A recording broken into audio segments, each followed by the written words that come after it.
देखिए, जब से ये इंडी गठबंधन बना है तब से ये ना अपना कोई लोगो तय कर पाए हैं, ना अपना कोई नेता तय कर पाए हैं, ना कोई नीति तय कर पाए हैं, क्योंकि ये कॉन्ट्रडिक्शन और कंफ्यूजन से भरे हुए हैं। परंतु एक विषय जिस पर कोई कंफ्यूजन नहीं है और संपूर्ण कंसेंसस है, वो है कि किस प्रकार से हिंदू आस्था पर करनी है चोट ताकि मिले वोट बैंक का वोट। और इसीलिए आज जब जयराम रमेश जी इधर उधर की बातें करते हैं और कहते हैं कि सरकारी खर्च के प्रोग्राम के बारे में, तो क्या ये सही नहीं है कि सरकारी मंत्री उदयनिधि स्टालिन ने सनातन समाप्ति की बात की थी?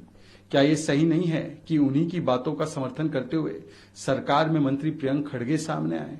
क्या ये सही नहीं है कि जी परमेश्वर, जो कर्नाटका की कांग्रेस सरकार के गृह मंत्री है, उन्होंने हिंदू आस्था पर चोट करते हुए कहा कब जन्मा है हिंदू धर्म?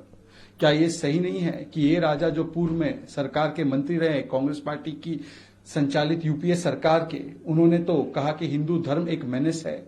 तो इसीलिए आज तो ये स्पष्ट हो चुका है कि मुंबई की मीटिंग के बाद एक बात तय है, कंसेंसस है कि हिंदू को दो गाली ताकि मिले वोट बैंक की ताली।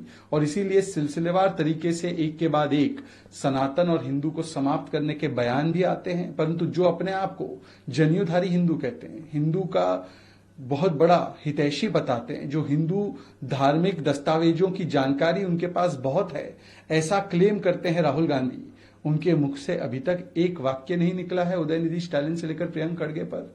क्यों अखिलेश यादव जी, जो अपने आप को कृष्ण भक्त बताते हैं, उनके मुंह से कुछ नहीं निकला जब समाजवादी पार्टी ने हिंदू धर्म को धोखा बोला?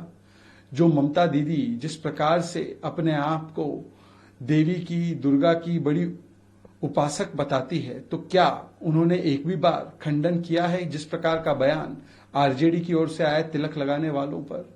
क्या ये आईयूएमएल जिसने हिंदुओं को चुनौती और धमकी दी है कासरगोड में, उसके खिलाफ इंडी गठबंधन का कोई बयान आया? आज अगर इंडी गठबंधन का ये एजेंडा का इशू नहीं होता, जैसे पवन मुड़ी जी ने बताया है, तब कम से कम कोऑर्डिनेशन मीटिंग के बाद ये एक क्लियर कट रेजोल्यूशन पारित करते। परंतु उन्होंने जिस प्रकार से मूक तरीके से और शाब्दिक तरीके से समर्थन दिया है ऐसी बातों को, इससे एक बात स्पष्ट है कि इनके पास लोगो या नेता जरूर ना हो, परंतु इनके पास एक एजेंडा है कैसे सनातन और हिंदू को निशाने पर लेना है ताकि वोट बैंक को एक प्रकार से अपनी ओर किया जा सके। Today it is amply clear that the Indy Alliance, despite its coordination meetings, has not been able to come up with logo or who will be their neta or what will be their niti, but they have full consensus on one issue as to how to target Hindus. They have full coordination when it comes to attacking Hindu Astha and doing Hindu Astha par chot for vote bank ka vote. And therefore, today the Prime Minister is absolutely right. But Mr. Jairam Ramesh, instead of distracting the issues, you must tell us, is it not true that those who have been ministers in the government like Udayanidhi Stalin spoke about Sanatan Samapti?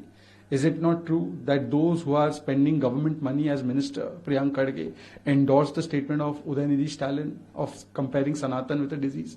Those who have been ministers in UPA government like A. Raja has gone ahead and said that Hindu Dharma is a menace for the entire world. Isn't it true that your own minister, Mr. Parameshwar, has said where was Hindu Dharma born, when was it born? And this has become the agenda of the entire Indy Alliance as stated by Pawan Mudi ji, and no condemnation has come from it. Rahul Gandhi, who claims to be a Janaudhari Hindu, who says that he has read all the Hindu texts, did he come out and categorically take a stand against this? Did Akhilesh Yadav, Tejasvi Yadav, Arvind Kejriwal take a stand? Samajwadi Party says Hindu Dharma is dhoka. IUML gives a threat to Hindus. RJD says tilak lagane wale gulami karte hain.